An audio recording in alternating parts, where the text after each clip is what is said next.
আজকে সবাই মিলে এই বৃষ্টির ভিতরে গরম গরম খিচুড়ি বানিয়ে খেলাম। তো আসসালামু আলাইকুম এভরিওয়ান, সবাই কেমন আছেন? আশা করি আলহামদুলিল্লাহ সবাই ভালো আছেন। তো প্রথমে আমরা খিচুড়ি কিনতে যা যা লাগবে সবগুলো লিস্ট করলাম একটা কাগজে। তারপর বাজারে গিয়ে যা যা লাগবে সব নিয়ে আসলাম। এদিকে পেঁয়াজ মরিচ কাটার কাজ চলছে, আর অন্যদিকে আমরা চাউল ধোয়ার জন্য রেডি করছি। মূলত আমরা সবাই কাজ করে থাকি, কেননা কেউ যেন বলতে পারে না যে ও কাজ করে নাই। আমরা সবাই একসঙ্গে মিলে কাজ করছি। তারপর চাউল মশলা পেঁয়াজ মরিচ ডাল সবগুলো একসঙ্গে মিক্সচার করে ফেললাম।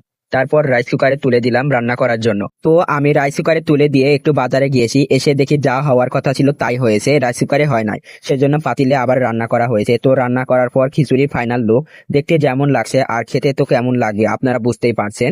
তো আমি আর দেরি না করে চটপট খেতে বসলাম। তো এদিকে দেখি মজো কিনে আনছে, মানে খিচুড়ি খাওয়ার পর সবাই ঠান্ডা খাবে।